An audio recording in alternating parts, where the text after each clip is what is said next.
Assalamualaikum warahmatullahi wabarakatuh.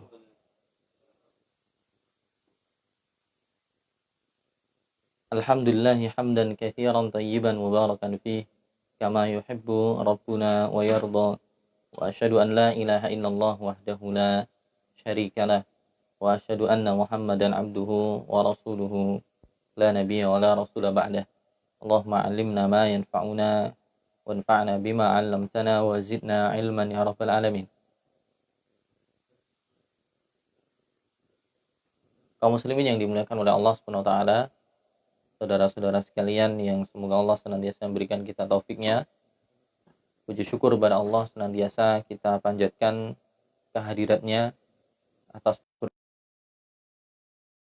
berbagai bentuk kenikmatan, kebaikan yang kita dapatkan, yang kita nikmati dalam kehidupan kita.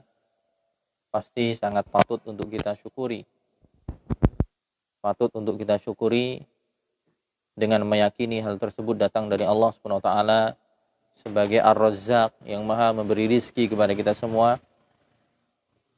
Kita ucapkan dengan lisan kita tidak bosan-bosannya untuk bersyukur kepada Allah, dan terlebih lagi lebih penting dari itu adalah ketika mewujudkan rasa syukur tadi dengan melaksanakan apa yang Allah dan Rasulnya perintahkan dan menjauhi apa yang Allah larang. Saudara-saudara sekalian yang dimuliakan oleh Allah Subhanahu wa taala, di kesempatan malam hari ini kita akan melanjutkan majelis kita di hari Kamis membahas kitab Syarhus Sunnah lil Muzani. Kitab Syarhus Sunnah lil Imam al-Muzani Asy-Syafi'i, murid senior juga murid besar dari Al-Imam Asy-Syafi'i rahimahullahu taala. Yang mana di pertemuan yang lalu kita sudah membahas biografinya, profilnya, kemudian muqaddimahnya. Sekarang kita masuk ke pembahasan al-ulu, ya. Masuk ke pembahasan al-ulu, yaitu ketinggian bagi Allah Subhanahu wa taala. Itu tingginya Allah Subhanahu wa taala di atas makhluknya, ya. Langsung saja kita bacakan, ya, dengan syarah yang dibawakan oleh Syekh Yahya An-Najmi rahimahullahu taala. Syekh Ahmad bin Yahya An-Najmi dalam kitab beliau di sini Fathur Rabbil Ghani bi Tawdihi Syarhi Sunnah lil Imam al-Muzani. Kitab syarahnya adalah namanya Fathur Rabbil Ghani bi Tawdihi Syarhi Sunnah lil Imam al-Muzani. Ya, Al-Imam al-Muzani kita tahu beliau termasuk orang-orang terdahulu, ya, yang termasuk muridnya imam besar Imam Syafi'i yang kita tahu keilmuannya seperti apa, dan beliau adalah orang yang hidup di masa masih dekat dengan masa-masa keemasan, masa-masa kemuliaan umat Islam, ya. Sebagaimana kemarin disebutkan bahwa beliau adalah orang yang hidup di abad kedua, ya, di abad kedua. Lahir di tahun 175 Hijriah. Kemudian beliau wafat di tahun 264. Jadi antara abad kedua dan abad ketiga. Jadi masih dekat dengan sumber keemasan Islam di kala itu. Makanya kita merujuk akidahnya ke sana agar kita tahu akidah orang-orang soleh terdahulu itu seperti apa. Tayyib, kembali dikatakan di sini pembahasan yang pertama, ya, pembahasan pertama setelah sebelumnya muqaddimah, sekarang membahas al-ulu, yaitu sifat ketinggian. Tingginya Allah Subhanahu wa taala di atas makhluknya. Qala al-muallif rahimahullahu taala, berkata penulis Syarh Sunnah yaitu Imam Muzani, beliau mengatakan alin ala arsyihi. Allah alin ala arsyihi fi majrihi bi dzatihi. Allah Subhanahu wa taala itu tinggi di atas arsy-Nya, di atas kemuliaan dengan zatnya. Wa huwa danin bi ilmihi min khalqihi. Namun walaupun Allah tinggi di atas seluruh makhluknya, tapi ilmu Allah itu dekat dengan makhluknya. Ya, ilmu Allah itu dekat dengan hambanya. Ahata ilmuhu bil umur.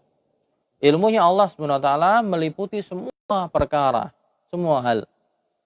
Ya, tidak ada yang tertinggal satupun. Semua diliputi ilmunya Allah Subhanahu wa taala. wa anfadha fi khalqihi sabiqal makdur. Dan Allah Subhanahu wa taala ya menerapkan atau memberlakukan untuk makhluknya ya takdir yang sudah Allah tentukan. Di sini ada sedikit nanti pembahasan takdir. Jadi Allah tinggi di atas seluruh makhluknya, di atas arsy-Nya, namun ilmunya dekat dengan makhluknya, dan ilmunya Allah meliputi seluruh makhluknya, tidak ada yang tertinggal sedikit pun. Semua Allah ketahui. Kemudian setelahnya, Allah juga memberlakukan untuk makhluknya apa saja yang sudah Allah takdirkan. Dan dia Allah Maha Pemurah, lagi Maha Pengampun. Ya, kemudian Al-Imamul Muzani berdalil dengan satu ayat di surat Ghafir, ya'lamu kha'inatal a'yuni wa ma tukhfis sudur. Allah Subhanahu wa taala mengetahui pandangan mata yang berkhianat dan apa yang tersembunyi di dalam dada. Nah, penjelasannya. Perkataan Al-Imamul Muzani dalam masalah al-ulu, yaitu ketinggian Allah Subhanahu wa taala, ay rabbuna 'alin 'ala arsyihi. Ya Allah tinggi di atas arsy-Nya. Allah beristiwa di atas arsy-Nya. Wa aqulu inna uluwallahi 'alaihi adillah katsirah. Dan ketinggian Allah Subhanahu wa taala, tingginya Allah Subhanahu wa taala di atas arsy-Nya ya, atau di langit itu punya banyak dalil. Ya. Bahkan banyak ulama mengatakan dalil yang menjelaskan tentang tingginya Allah Subhanahu wa taala di atas makhluknya itu sampai ribuan. Ada yang mengatakan sampai 1000, Syekh Mustafa Al-Adawi hafizullah mengatakan sampai 1000 lebih ya. Ada yang mengatakan sampai 2000. Baik dalil dari nakal itu dari Quran ataupun hadis, atau dalil yang menggunakan logika. Ya. Dalil dari Quran misalnya, ya di sini disebutkan surat Al-Mulk, Allah mengatakan a'amintum man fis sama'i ayyakhsifa bikumul arda fa idza hiya tamur. Allah juga mengatakan lanjutnya am amintum man fis sama'i ayyursila 'alaikum hasiba. Ya. Allah mengatakan, apakah kalian bisa merasa aman dengan zat yang ada di langit? Allah mengatakan a'amintum man fis sama'. Apakah engkau merasa aman dengan zat yang ada di langit? An yakhsifa bikumul arda fa idza hiya tamur. Ya. Apakah kalian merasa aman dengan zat, yaitu Allah SWT yang ada di langit, yang bisa jadi Allah memerintahkan bumi untuk bergoncang kemudian menelan kalian semua? Atau zat yang ada di langit yang kemudian mengirim untuk kalian badai batu yang sangat besar. Fasata'lamuna kaifa nadhir. Maka kalian baru tahu bagaimana peringatannya Allah Subhanahu wa taala. Tapi poinnya di sini adalah Allah mengatakan a'amintum man fis sama'. Apakah kalian merasa aman dengan zat yang ada di langit? Ya. Atau dalam ayat yang lain Allah mengatakan ilaihi yas'adul kalimut thayyib wal 'amalu shalih yarfa'uh. Kepadanya lah, kepada Allah Subhanahu wa taala, kalimat-kalimat yang baik naik dan amal yang saleh Allah angkat. Angkat itu namanya angkat itu dari bawah ke atas. Kemudian juga ya, kita ketika membaca sabbihisma rabbikal a'la. Ya, kita baca dalam ayat Al-Qur'an sabbihisma rabbikal a'la. Sucikanlah nama Tuhanmu yang maha tinggi. Namanya maha tinggi itu ya tinggi. Tidak mungkin tinggi kok di bawah gitu. Juga dalil yang lain ya, banyak sekali. Perkataan Fir'aun yang kafir saja meyakini bahwa Allah di langit. Ketika Fir'aun mengatakan ya Hamanu ibnili sarhan la'alli ablughul asbab. Ketika Fir'aun mengatakan kepada menterinya, wahai Haman, bangunkanlah untukku sorhan, yaitu bangunan yang tinggi. Ya. Asbabas samawati fa'attali'u ila ilahi Musa. Itu bangunan yang tinggi yang dengannya nanti saya bisa naik untuk melihat Tuhannya Musa. Kalau dia tidak mengimani bahwa Allah itu berada di atas, maka tidak mungkin dia minta kepada kepada menterinya si Haman untuk bangunan yang tinggi. Gitu. Dalil yang lain juga banyak sekali ya. Banyak sekali. Isra Mi'raj ya. Kenapa Nabi SAW subhanalladzi asra bi 'abdihi lailan minal masjidil harami ilal masjidil aqsa. Isra Mi'rajnya Nabi diperjalankan di malam hari, ya, dari Masjidil Haram ke Masjidil Aqsa, setelah itu dimi'rajkan, diterbangkan sampai mentok ke langit ketujuh. Ini semua diyakini oleh kaum muslimin. Kemudian juga dalam hadis juga banyak, misalnya hadis riwayat Muslim, ya, dari hadis Muawiyah bin Hakam As-Sulami, ketika Nabi SAW, ya, bertanya kepada budak perempuannya Muawiyah bin Hakam. Nabi menanyakan, "Aina Allah?" Di manakah Allah? Dia, si budak tadi, mengatakan, "Fis sama." Allah berada di langit. Allah berada di atas. "Man ana?" Siapa saya? Budak tadi menjawab, "Anta Rasulullah." Engkau adalah utusan Allah. Kemudian Nabi mengatakan kepada pemilik budak ini, yaitu Muawiyah bin Hakam, "A'tikha fa innaha mu'minah." Bebaskanlah dia dari perbudakan, jadikan dia orang merdeka, karena dia sejatinya adalah perempuan yang beriman.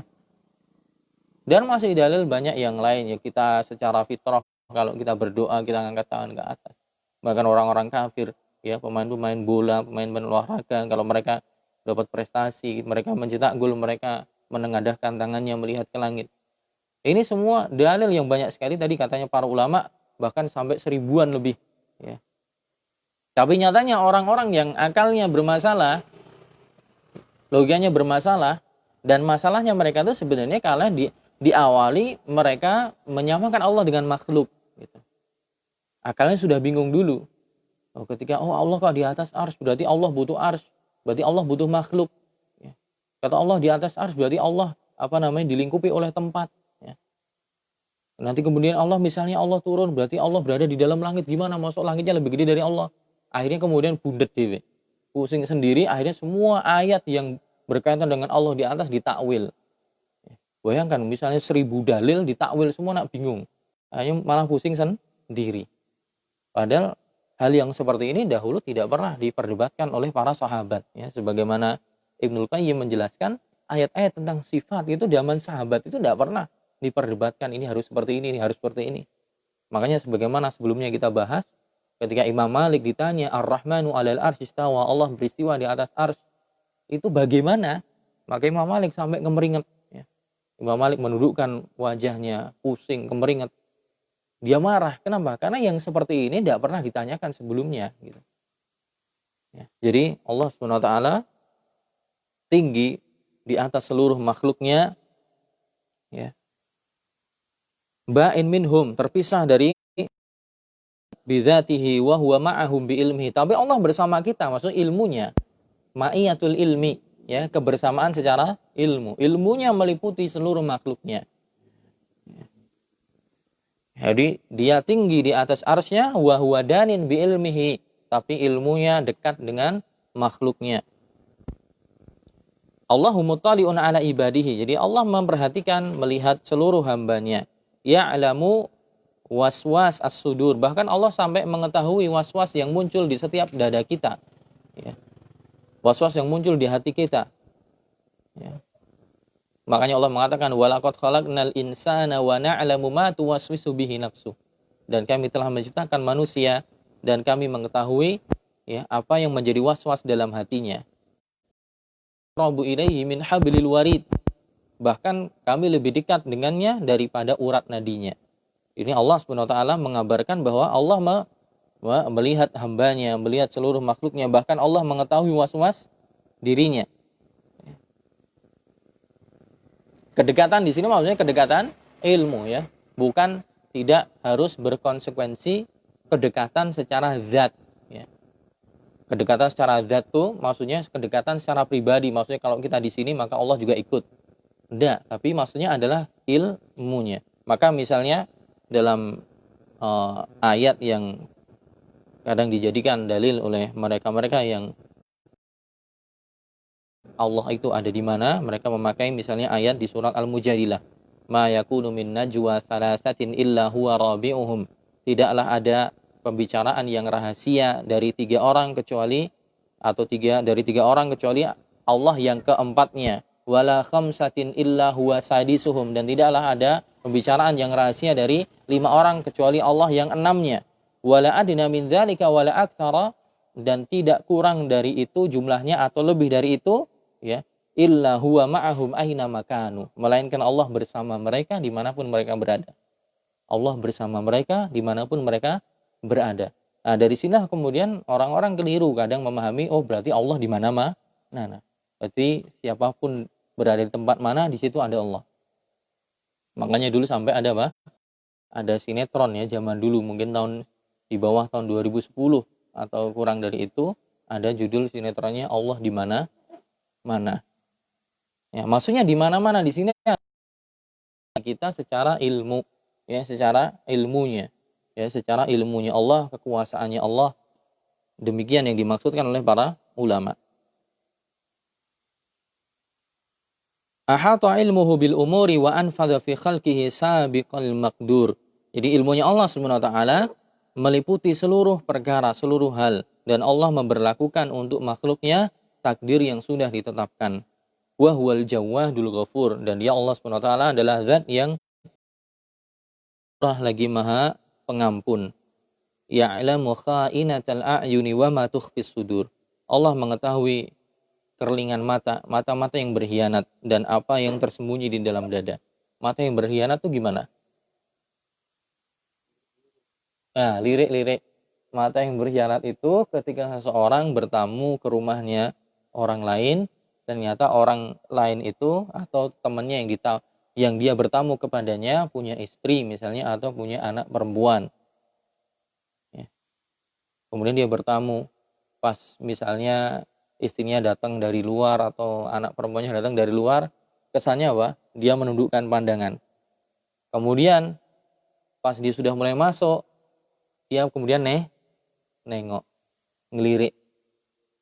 Atau mungkin di jalan-jalan ya, di jalan-jalan atau di kesempatan yang lain.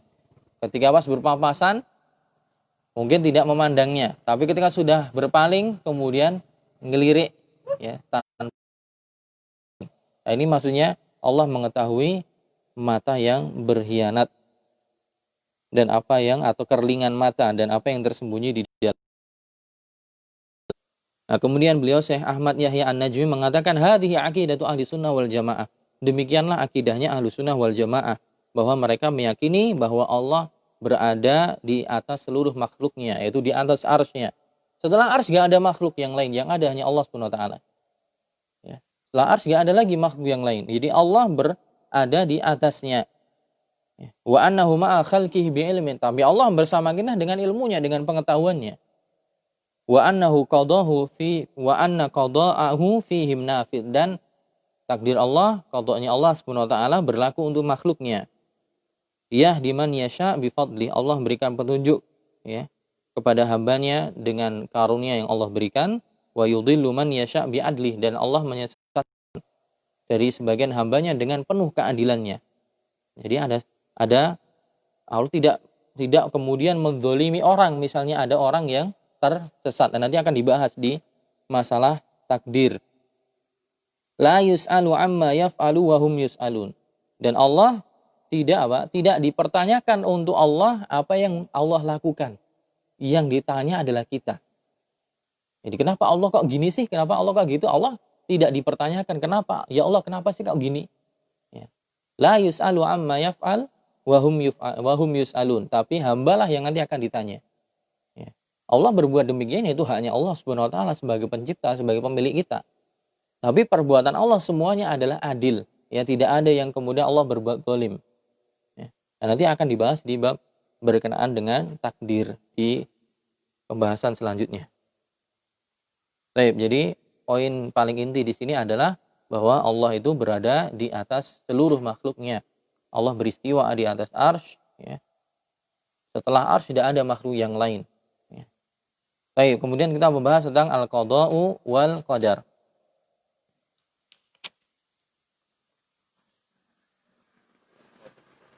Nah, ini pembahasan yang paling bundet, ya. Pembahasan yang paling susah berkenaan dengan al-qada' wal qadar.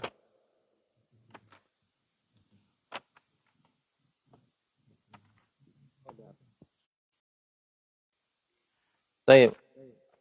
Di sini Al-Imam Al-Muzani mengatakan fal khalqu 'amiluna bisabiqi ilmihi. Makhluk melakukan perbuatan yang telah ditakdirkan oleh Allah Subhanahu wa taala berdasarkan ilmu Allah yang telah lalu. Jadi Allah mengetahui.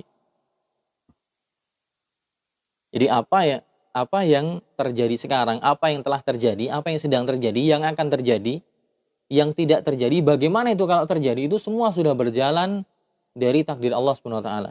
Dan takdir Allah tadi itu berdasarkan ilmunya Allah. Jadi Allah tuh punya ilmu yang melampaui ruang dan waktu. Jadi sebelum Allah menciptakan kita semua, sebelum dituliskan takdir itu, nanti akan ada pembahasan marotib takdir, tingkatan-tingkatan memahami takdir. Tingkatan pertama adalah nanti apa? Allah punya ilmunya. Jadi Allah tahu semuanya nanti seperti apa, berjalan bagaimana, endingnya bagaimana, itu Allah sudah tahu.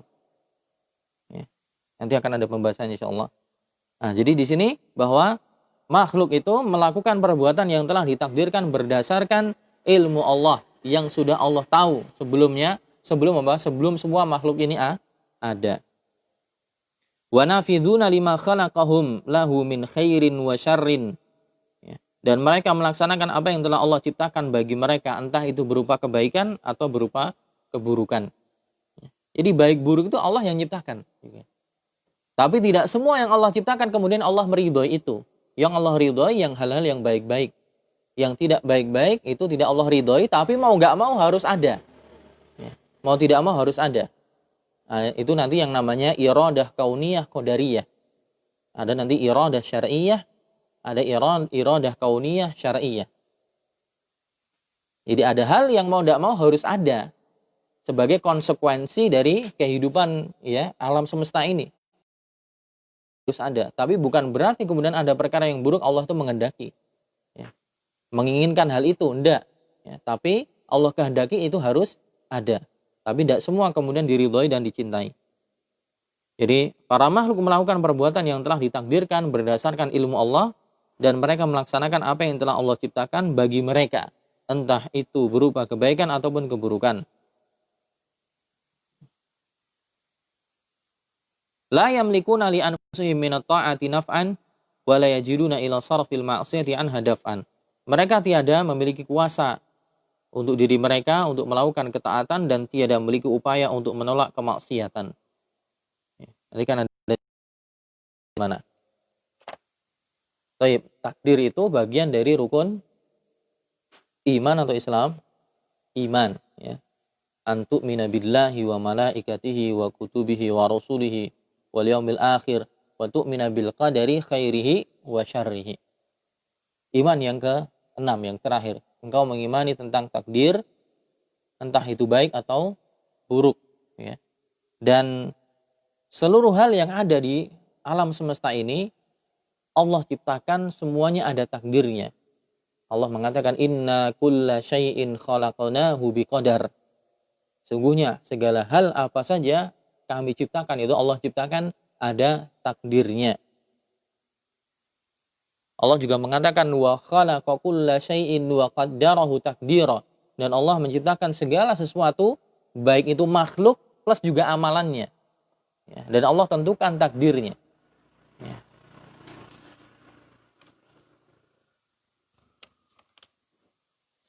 Jadi apa saja itu sudah ditentukan takdirnya. Semua ada takdirnya, semua ada penulisannya. Dan apa artinya takdir? Apa artinya qadha? Kita sering menyebut qadha dan qadar. Ya.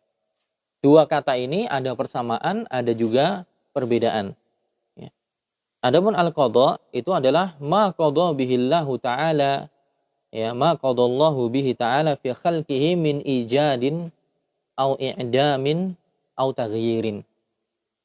Qadha itu adalah apa yang Allah tentukan di makhluknya berupa peniadaan atau pengubahan.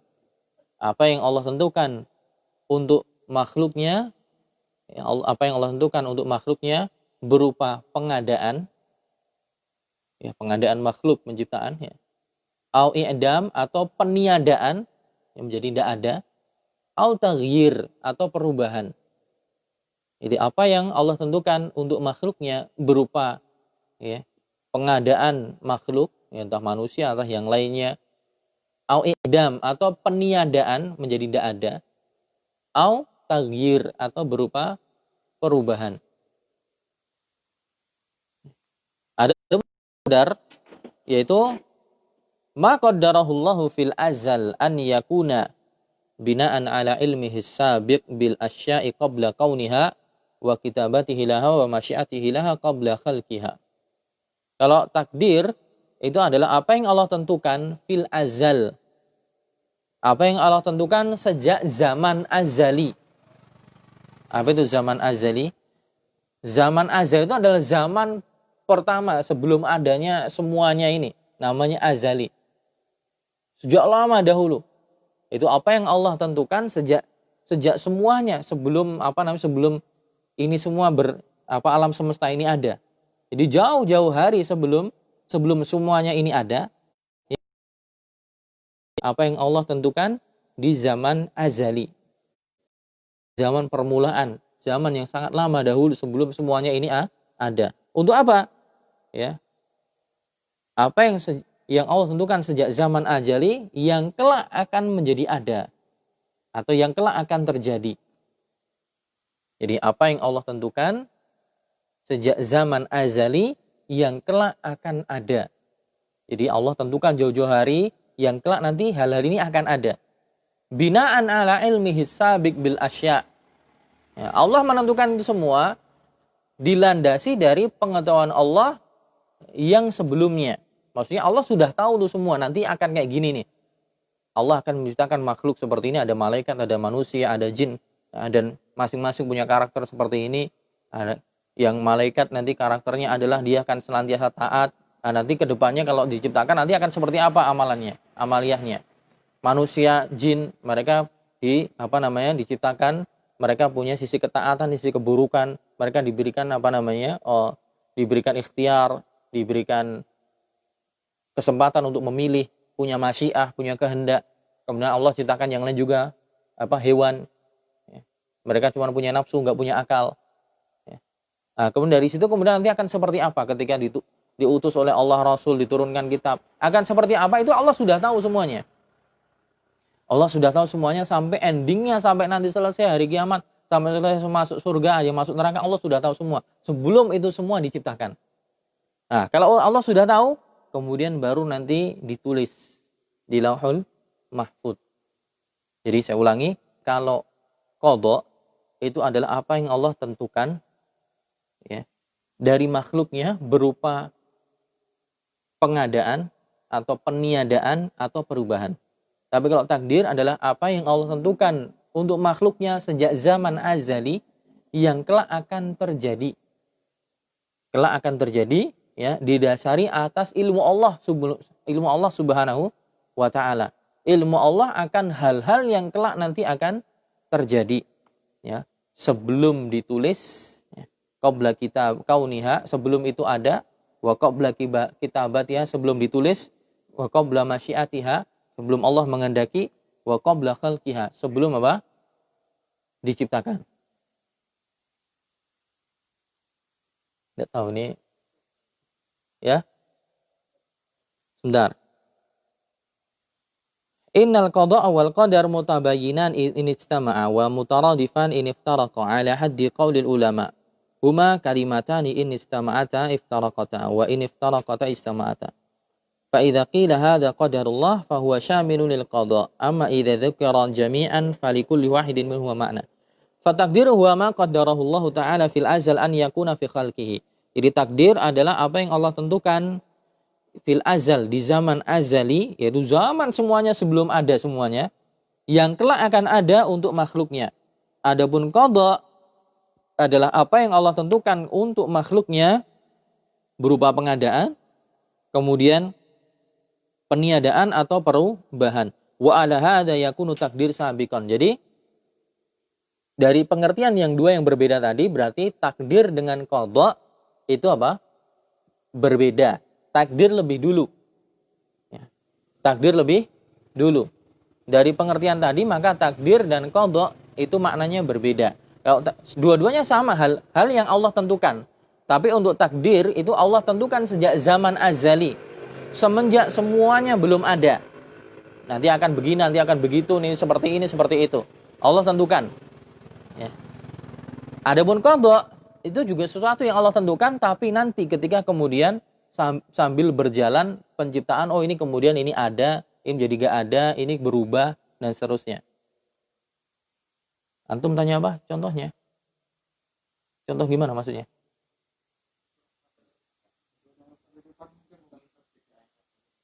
Ya tadi perbedaannya. Takdir itu sesuatu yang Allah tentukan, yang kemudian semuanya ditulis sampai habis di Lauhil Mahfuz. Ya, makanya ketika ketika Allah kemudian sudah mengetahui hal ini semua, kemudian Allah menciptakan kolam. Ya, sesuatu yang pertama kali Allah ciptakan sebagian dalam hadis adalah al-qalam. Itu pena. Kemudian Allah mengatakan uktub maqadira kulli syai'in ila an taquma sa'ah. Si kolam tanya sama Allah, pena tanya sama Allah, ya Allah, apa yang akan saya tulis? Allah mengatakan, tulislah takdir seluruh hal semuanya sampai nanti hari kiamat, endingnya seperti apa. Nah, itu semua ditulis 50.000 tahun sebelum penciptaan seluruh makhluk alam semesta dan yang ada. Itu sudah tertulis rapi. Jadi kita di sini sekarang hadir di sini itu sudah tertulis dari dulu. Ya. Nah, tapi mungkin nanti agak susah adalah memaknai apa kemudian makna takdir itu kemudian kita dipaksa untuk untuk melakukan hal itu. Misalnya ada orang terperosok amalan maksiat misalnya nanti. Oh ternyata dia zina, oh ternyata dia maling, oh ternyata dia main perjudian. Dia tidak bisa kemudian mengatakan oh saya sudah ditakdirkan oleh Allah gitu. Bukan demikian. Ya memang itu sudah Allah tuliskan. Itu nanti bagian dari iradah Allah al-kauniyah. Itu kehendak Allah yang kauniyah yang mau nggak mau harus terjadi. Tapi bukan berarti itu dicintai dan diridhoi Allah. Makanya nanti kalau ada orang-orang yang kemudian berdalil dengan takdir dalam masalah keburukan, ya, itu nanti masuk orang-orang yang punya pemahaman Jabariyah. Itu dalam masalah takdir namanya orang Jabariyah yang mereka mengaku bahwa kita semua itu seperti ini tuh dipaksa oleh Allah. Yang berbuat baik dipaksa berbuat baik, yang berbuat buruk dipaksa berbuat buruk, yang berbuat syirik pun dipaksa berbuat syirik. Nah, tidak demikian. Nanti ahlu sunnah tengah-tengah. Kita tidak dipaksa. Buktinya apa? Kita diberikan masyiah oleh Allah SWT. Kita diberikan pilihan, diberikan dalam diri kita tuh punya kehendak untuk milih antara yang baik dan yang buruk. Tapi kemudian seseorang akhirnya ngambil yang baik, maka itu semua sudah tercatat sejak zaman dahulu. Kemudian akhirnya orang milih yang buruk itu juga sudah tercatat. Tapi kenapa dia milih itu? Allah sudah ngasih, ya, sudah ngasih pilihan, sudah ngasih tuh diutus Rasul, tuh dijelaskan dalam Quran, tuh jelaskan dalam hadis. Tuh Allah juga ngasih pilihan dalam hati untuk memilih, dan ternyata dia milih untuk melakukan hal yang maksiat.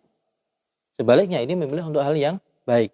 Hal yang baik dan buruk yang dia sudah pilih tadi, itu ilmu Allah sudah jauh-jauh hari Allah sudah tahu. Karena Allah sudah tahu jauh-jauh hari, maka Allah tuliskan di situ, di Lauhul Mahfuz. Gimana? Paham nggak? Iya. Takdir kalau jadi takdir nanti ada tingkatannya.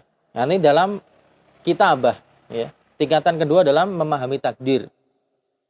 Tingkatan pertama tadi adalah ilmu. Ya. Allah sudah mengetahui semuanya. Tingkatan kedua nanti adalah setelah Allah tahu semuanya, Allah suruh tadi al-qalam, makhluk tadi, pena tadi suruh nulis sama Allah di Lauhul Mahfuz. Nanti takdir yang ditulis itu nanti juga bertingkat-tingkat. Ada takdir inti, yaitu takdir yang semuanya tertulis sudah di Lauhul Mahfuz. Ada nanti juga takdir yang tahunan. Ya. Ada juga nanti yang takdir yang setiap orang akan ditulis takdirnya ketika di perut ibunya. Sebagaimana dalam hadis, inna ahadakum di hadis di hadisnya Abdullah bin Mas'ud, inna ahadakum yujma'u khalquhu fi batni ummihi arba'ina lailan thumma yakunu 'alaqatan mithla dzalik thumma yakunu, dan seterusnya. Sebenarnya salah orang dari kalian diciptakan oleh Allah di perut ibunya 40 hari pertama dalam kondisi nutfah, yaitu air mani. 40 hari setelahnya berbentuk segumpal darah, 40 hari setelahnya berbentuk segumpal daging. Kemudian 40 hari yang ketiga setelah 120 hari dikirimkan malaikat. Salah satunya apa? Untuk menuliskan ajalnya, menuliskan rizkinya, menuliskan dia akan hidup baik atau buruk. Ini juga takdir juga. Tapi ini takdir umri namanya. Dikatakan namanya takdir umri. Takdir yang dituliskan ketika seseorang itu di perut ibunya. Ya. Nanti juga ada takdir harian, ada takdir tahunan. Nah, takdir harian, takdir tahunan, takdir umur ketika orang itu adalah cabang dari kopian yang ada di takdir inti. Kalau takdir inti itu sebenarnya tidak bisa dirubah. Yang bisa dirubah adalah takdir yang tidak inti. Makanya nanti kemudian ada hadis yang dulu pernah saya sampaikan, ya, man ahabba an yunsa'alahu fi ajalihi wa yubsatalahu fi rizqihi. Barang siapa yang pengen umurnya dipanjangkan dan barang siapa yang pengen rizkinya dilapangkan, falyasil rahimahu, maka hendaklah sambung silaturahim. Nah, ini gimana? Umur sudah ditentukan, kok bisa umurnya dipanjangkan? Gitu kan? Dalam hadis Nabi mengatakan barang siapa umurnya pengen dipanjangkan, kemudian rizkinya pengen dilapangkan, maka hendaklah menyambung silaturahim. Bagaimana orang kok umurnya dipanjangkan? Bukannya semua sudah jatahnya. Makanya para ulama di situ membagi dua. Maksudnya umur dipanjangkan itu maknanya apa? Sebagian ulama memaknai umurnya dipanjangkan itu maksudnya umurnya tetap. Cuman umurnya jadi berkah. 60 tahun tetap 60 tahun gitu. Tapi mungkin sebelumnya umurnya 60 tahun itu, ya. Tapi juga sama. Keberkahan itu juga sebenarnya intinya sudah ditulis di Lauhil Mahfuz. Semuanya sudah ditulis. Tapi bukan berarti Allah nulis itu kemudian memaksa kita untuk demikian. Gimana? Saya jelasnya juga agak susah juga. Ini hal yang lebih banyak untuk lebih poin besarnya untuk diimani. Bukan dalam masalah kenapa gitu. Makanya tadi ada poin Imam Muzani mengatakan wa huwa la yus'alu amma yaf'al. Allah tidak ditanya kenapa Allah mengatakan demikian, berbuat demikian. Wa hum yus'alun. Yang ditanya manusia gitu. Tapi intinya Allah itu intinya mau menciptakan, ya, sebelum kita semua ada, Allah menciptakan makhluk yang modelnya ada yang diciptakan penuh dengan ketaatan, yaitu para malaikat. Ada juga yang limited edition. Ya, jadi tengah-tengah manusia itu antara malaikat sama antara hewan. Antara malaikat dia punya potensi ketaatan, antara hewan dia punya potensi kemaksiatan. Makanya manusia itu punya ikhtiar, punya masyiah. Kalau dia bisa menahan hawa nafsunya, maka dia derajatnya bisa lebih tinggi dari malaikat.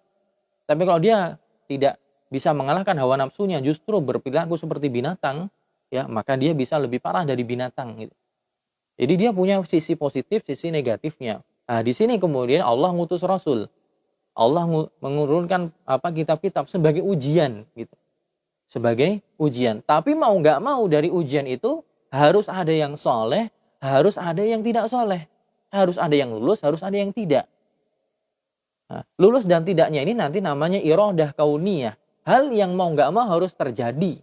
Dan itu Allah juga harus ciptakan.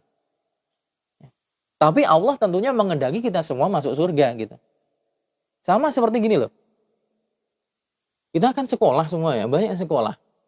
Banyak yang sekolah.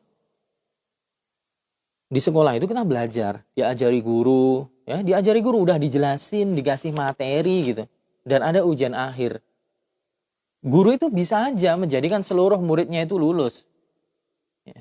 Ujian, kemudian pas ujian dikasih semuanya, dicontekin semua tuh, lulus semua bisa. Tapi kan nggak semikian tujuannya nggak demikian. Tujuannya harus ada yang lulus sebagian, kalau bisa semuanya. Tapi realitanya, nyatanya yang lulus sebagian, yang lain banyak yang nggak lulus. Yang lulus pun nilainya beragam gitu. Padahal sejatinya guru itu mampu untuk menjadikan mereka lulus semua jika dikasih tahu. Tapi ini ujian. Sekolah, belajar, mengingat, memurojaah, kemudian datang ujian. Di ujian itu mau nggak terus menerapkan, nanti akan ada yang nggak lulus, ada yang lulus.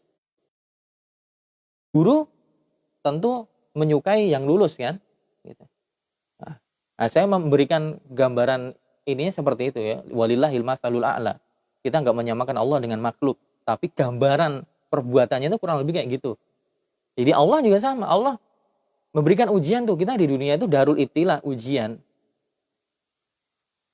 Nanti balasannya surga. Allah sudah kasih itu kisi-kisinya. Tuh, kasih Quran, kasih hadis. Kemudian ada Rasul yang jelasin. Ya, Rasul itu ibaratnya guru yang jelasin ke kita. Tapi setelah kita cerna semua, ujiannya apa? Ya kita ketika menghadapi ini, di situ ketika ngirim ini ada cewek cantik macam Masya Allah. Ujiannya di situ, kita pilih yang mana tuh? Ketika kita jadi wakil rakyat atau apa, oh diberi amanah uang banyak, pilih mana ini? Korupsi atau amanah? Oh di amaliyah macam-macam, pilih yang mana ini? Atau sunnah? Tapi semuanya udah dijelaskan gitu. Misalnya ada yang kemudian berbuat syirik, ada yang berbuat ini konsekuensi. Konsekuensi ini harus ada gitu. Gimana? Yang jelasinnya bingung. Tapi kemana tadi? Jam berapa ini? Ya ini, saya ulangi. Jadi, Mas Abu Bakar paham nggak? Antum yang mau tanyakan apa?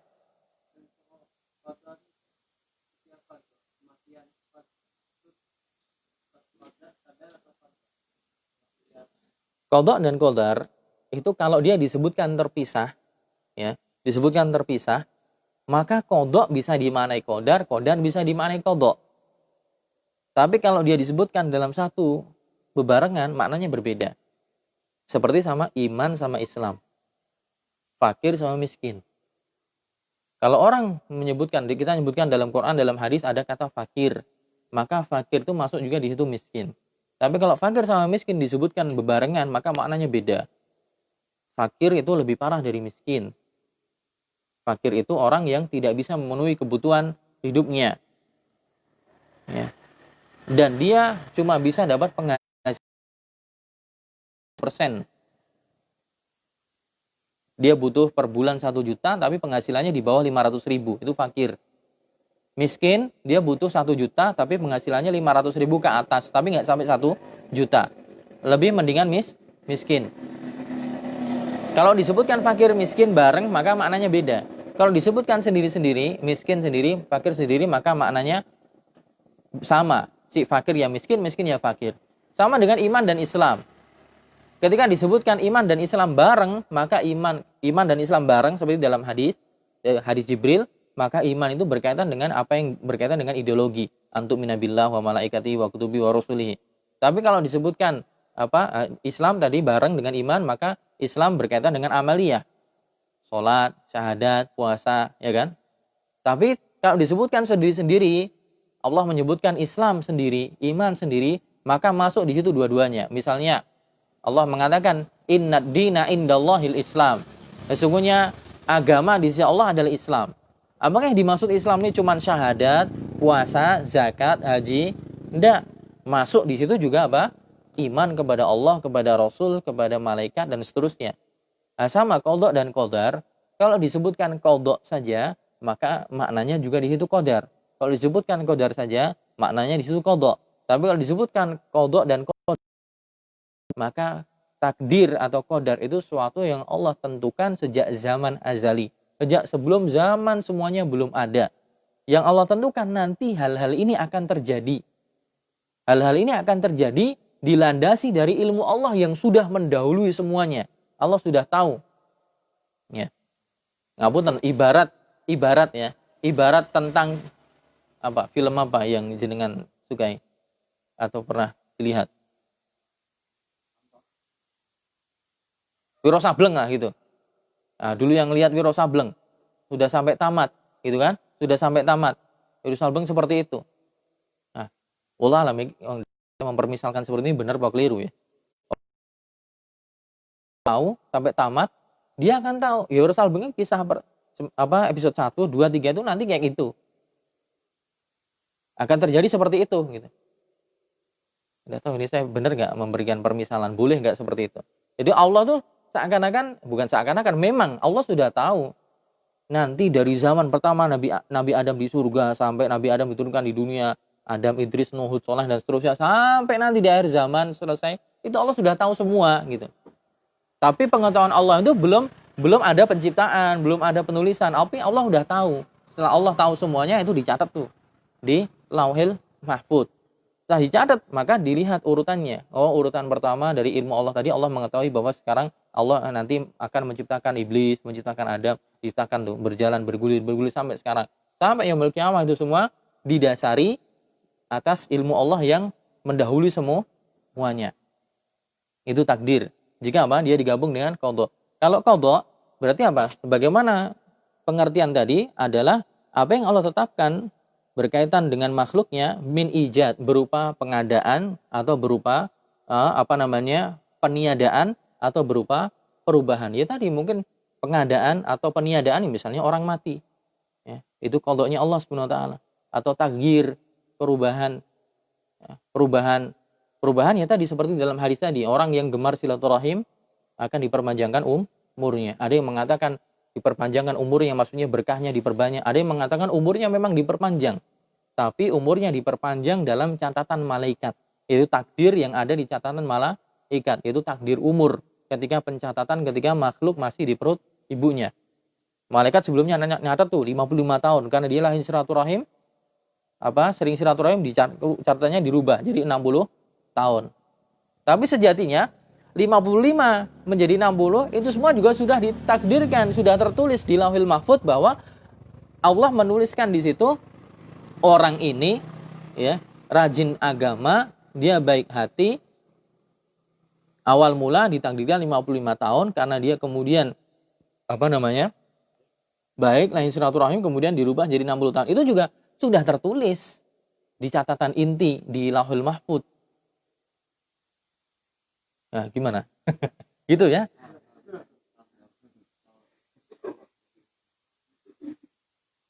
Paham nggak saya jelasin? Paham ya? Jadi yang ada di catatan malaikat itu, karena malaikat makhluk tuh tidak ada yang tahu tentang catatan inti yang di Lauhul Mahfuz, nggak tahu. Makanya ketika Nabi Muhammad ditanya, ya Muhammad akhbirni anis sa'ah, Jibril tanya pada Muhammad, Muhammad, kabarkan kepadaku hari kiamat kapan sih? Rasul menjawab, mal mas'ulu anha bi'a'lama minas sa'il.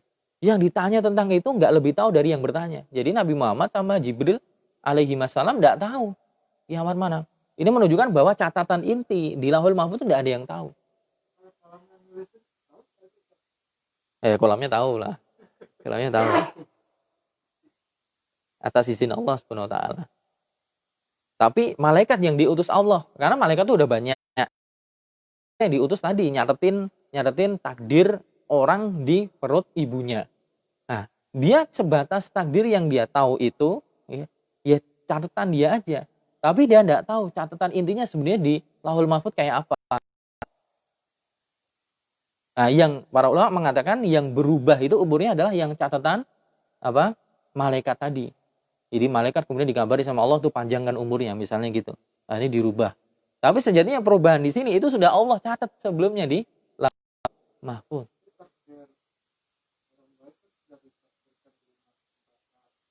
Iya.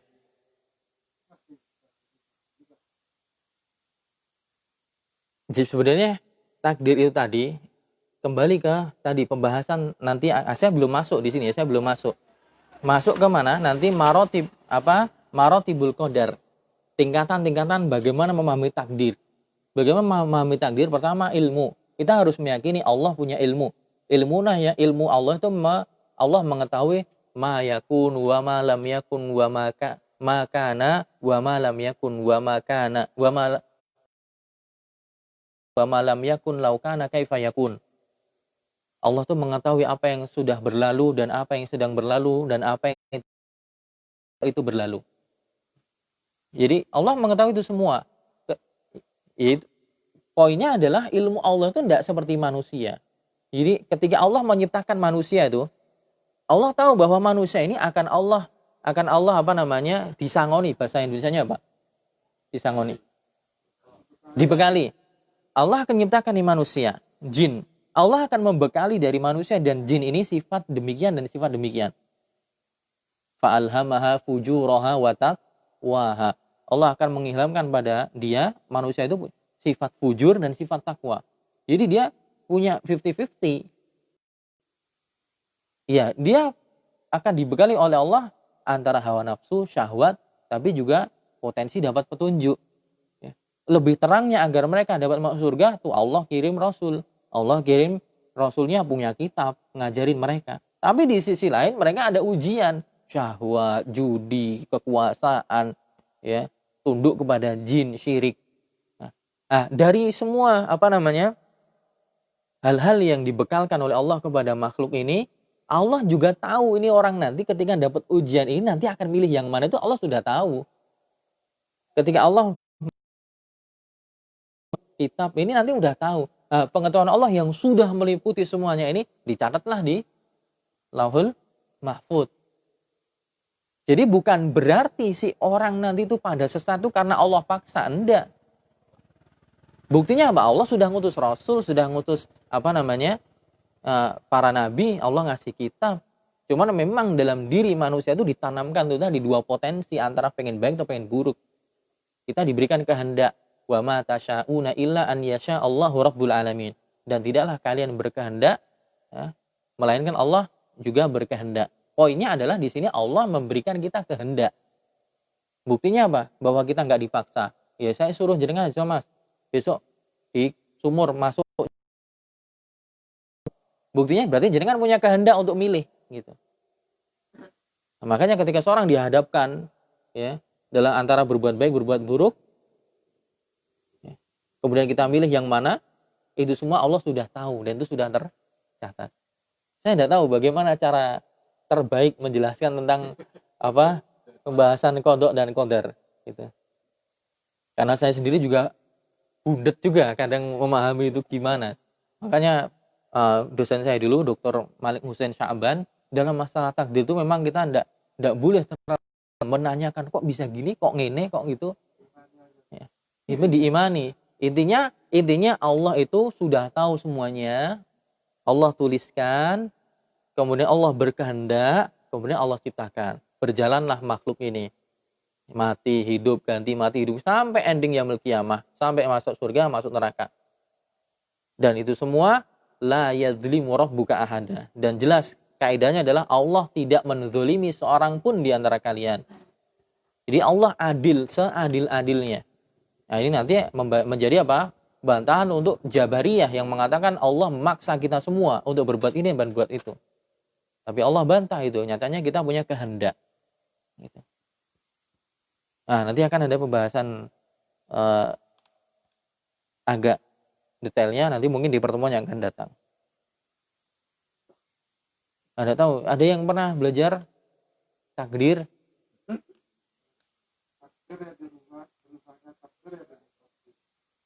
Berubahnya iya, benar. Berubahnya takdir juga dengan takdir. Jadi takdir itu berubah karena Allah sudah menakdirkan. Gitu.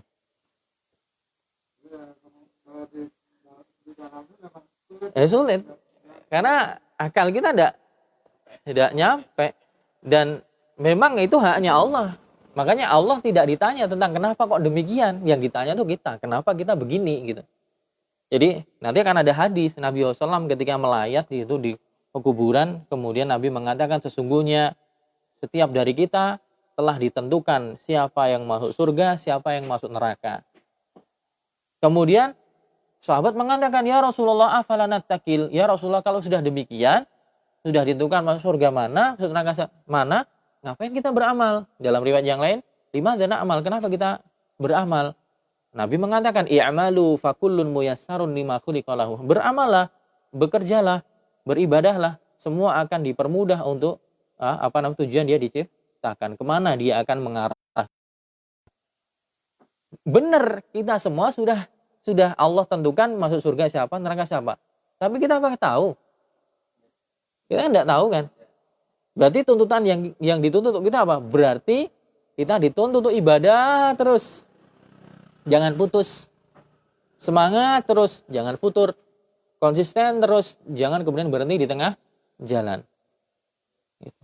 Sampai endingnya kemudian kita mati dalam kebaikan, berarti kita termasuk orang-orang yang ditentukan dari masuk surga. Tapi sekali lagi, kita masuk surga tadi bukan berarti kita dipaksa sama Allah. Yang masuk neraka pun bukan berarti Allah memaksa dia masuk neraka. Tapi itu salah satu dari sebab kenapa dia tidak taat Allah dan Rasulnya. Nah, tidak tahu, jenengan mungkin pernah ngaji qada dan qadar sama siapa, mungkin bisa kasih masukan ke saya, metodenya yang bagus seperti ini gitu. Nah, bisa ambil faedah. Wallahu a'lam bishawab. Mungkin itu dulu. Kita lanjutkan di pertemuan yang akan datang. Assalamualaikum warahmatullahi wabarakatuh.